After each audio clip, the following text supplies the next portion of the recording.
Il y a un problème, Jérôme, vous avez un trac particulier Pas du tout. Pas du tout. Non. Donc vous nous amenez en visite. Voilà, parce qu'aujourd'hui on a l'honneur et le plaisir de recevoir des experts spécialistes en décoration d'intérieur.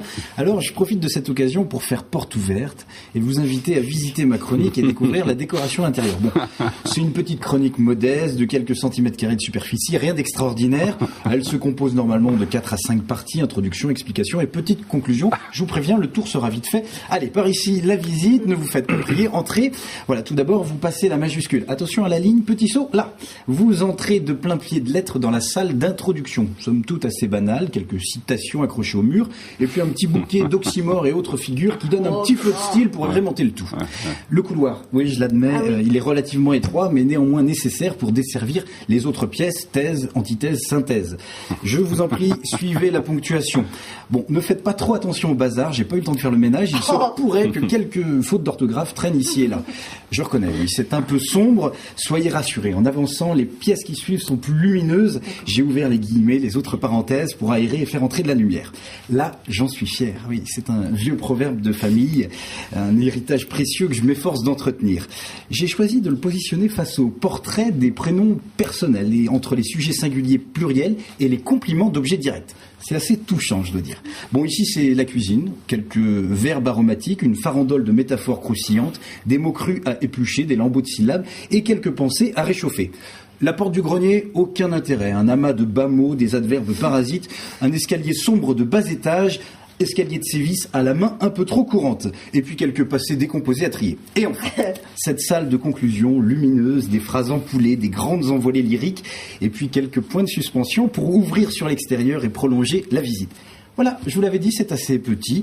Ah, c'est sympathique, ma foi. Ah oui, j'oubliais, question sécurité, pas d'inquiétude. Les compléments d'agents veillent au grain, ils ne sont pas là pour faire tapisserie.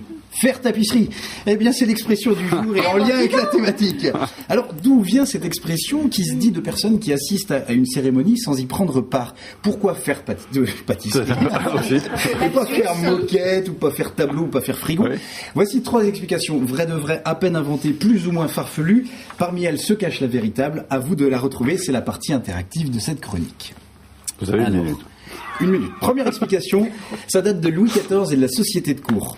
Il n'y avait que quelques membres privilégiés de la société qui étaient admis à la cour du roi.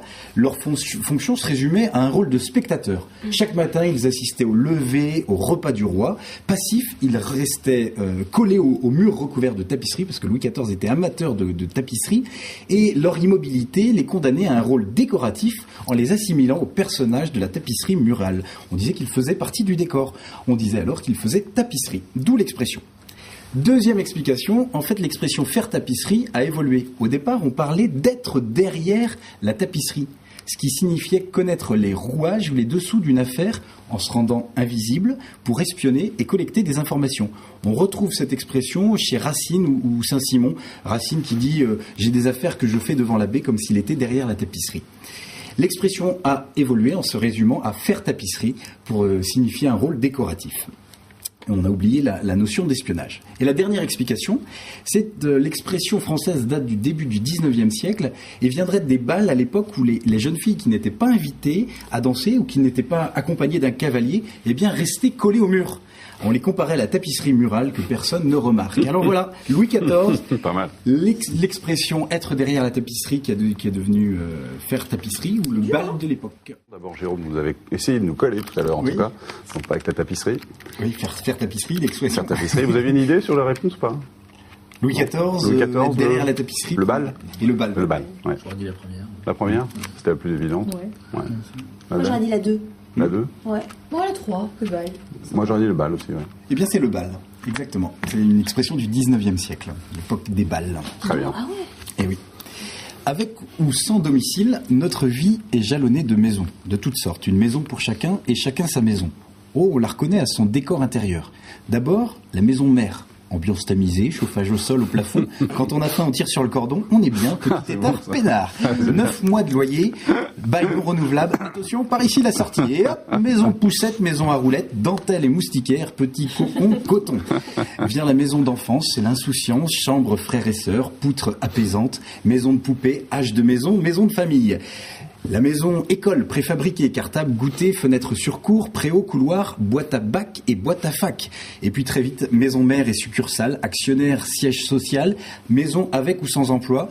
Et puis chasse au pavillon, pâté de maison, rillettes d'appart, maison secondaire à la campagne, galantine de villa à Neuilly-sur-Aubsène, maison palais, maison castel, maison hôtel ou alors maison sans toit, maison chez soi, taudis, squat, paille, carton, 3 petits cochons.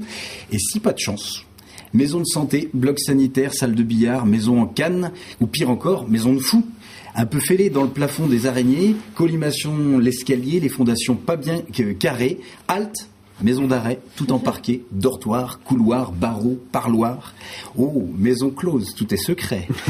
Maison de la chose, maison passe-passe, pousse-t-il des roses, et voilà, la maison de retraite, foyer soleil, vieillot d'appartement, roulé vieillesse, et puis la der des der, la maison en boîte, un pied à terre, jardin sur le toit, maison demeure. Je vous l'avais dit, l'homme est un drôle d'escargot, c'est fou ce qu'on se trimballe comme maison sur le dos. Alors pas étonnant qu'aménager son intérieur soit si important, et comme dit Le Corbusier, une maison c'est une œuvre d'amour, c'est de l'intérieur qu'elle vit, c'est à l'intérieur que se passe l'essentiel. Alors, rêver son intérieur, oui, mais avec le cœur et avec les coups de cœur de Cécile Langlois. Voilà. Très bien, bravo. C'est joli, hein. Ouais, très bien, très bien.